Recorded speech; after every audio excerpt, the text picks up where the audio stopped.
You know, our nation has gone to the next stage in dealing with the COVID-19 challenge or pandemic. And you know that means something. So there will be no schools next week, university is closed, and we'll work out what that requires in terms of our Catholic school, as the government is working it out in terms of all the schools for the country. But for us, we're going to close off all gatherings of the church except for Mass right now. So confirmation programs, this will be the last night of retreats that we'll have for the next while. We're closing off all the gatherings that we have, because the virus is the most contagious virus that we have had in a very long time.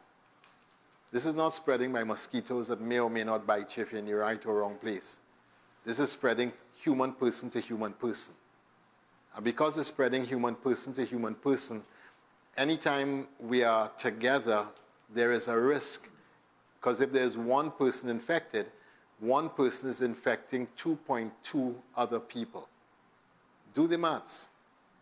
That gets to 4.8 or 9. That gets to 10. That gets, when it gets to 100, it then goes to 220. When it gets to 1,000, it goes to, okay. So you see where the math says. And that's why it's serious. It's serious because of how contagious it is. So yes, we have faith, and we believe in Jesus Christ. But on the other hand, we know the second temptation when Jesus was up on the pinnacle of the temple, and the devil said to him, "Jump now, you the Son of God. God is a Trinity. Jump now, man. What's wrong with you? Jump." You know he will send his angels to hold your feet lest you'll hit your foot against any rock. Jump. Faith is always between paradoxes. It's either absolute trust in God on the one hand. If it's pushed too far, it becomes presumption on the other. And presumption is not faith. That God is a Trinity, so we could do anything we want and we'll be fine, is not the attitude. We've gotten away with all kinds of things when it comes to storms because we know they're always going to veer away from us. This pandemic is a serious one, and the reason why it is so serious is because one person infects 2.2 other people. Today, we had a long conversation with experts, and one of them, infectious disease doctor in Maryland, who's my brother-in-law, and he said that he's dealing with cases right now in the hospitals that he works in. And one case that came in infected 4 healthcare workers. One case. And that person who is in his 60s is not doing well. So this is not about fear, but this is about understanding, and this is about taking precaution. The way to deal with a pandemic is to not let it spread in the first instance. Because if it doesn't spread in the first instance and the germs die, then you don't get this sharp spike, and then you contain it. If we have 100 cases, we don't have the medical facilities to deal with 200 or 400. We don't. So we have to contain it. What the government has done today is very wise action in putting the alert up, taking us to the next level, and saying, let's really thin this thing down, and let's do human interaction on a needs basis only.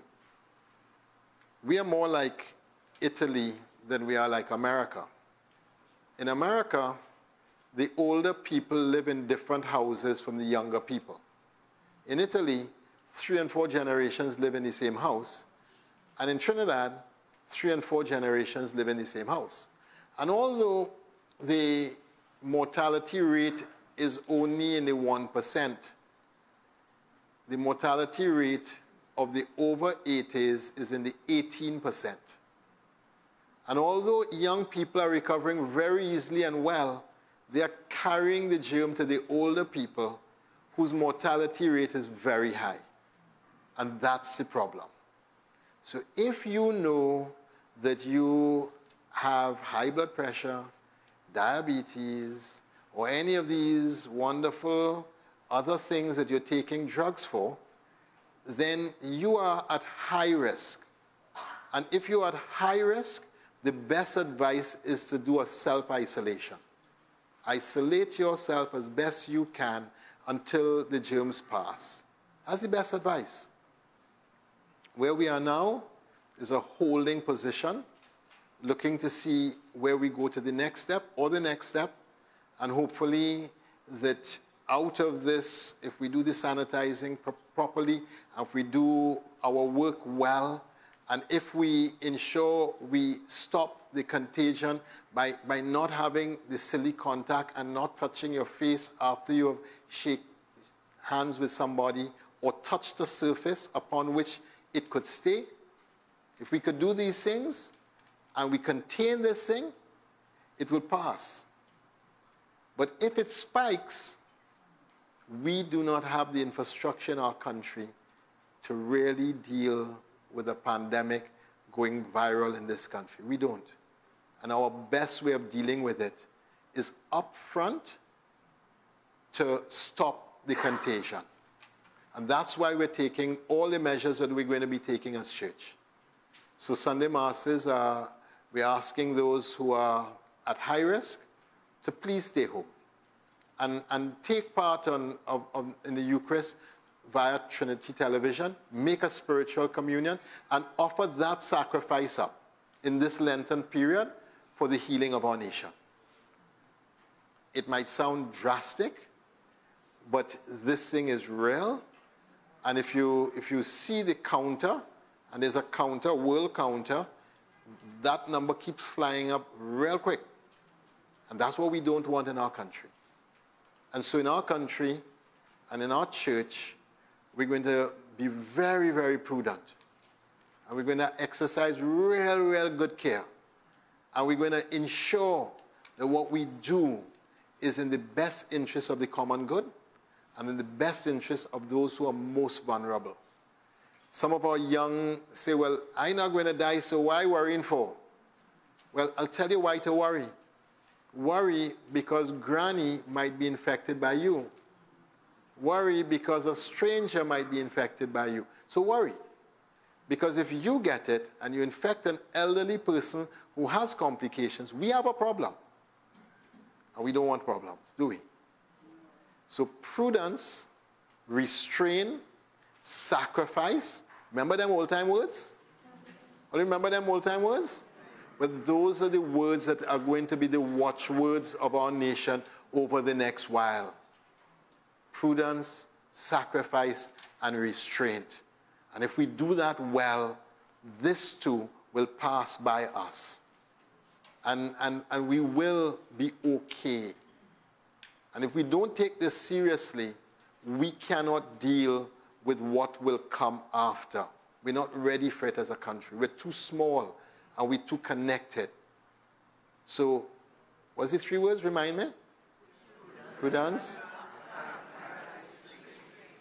Those are our 3 words. Let's hold on to them. And let's remember this is Lent. And God is asking some to make a great sacrifice in not coming to Mass. That's a great sacrifice for many people. And let's offer it up as a Lenten sacrifice. And let's recognize that this too is one way of fasting. And this too is one way of doing Lenten penance and observing this Lenten time. Let's enter into Lent even more deeply now. Amen?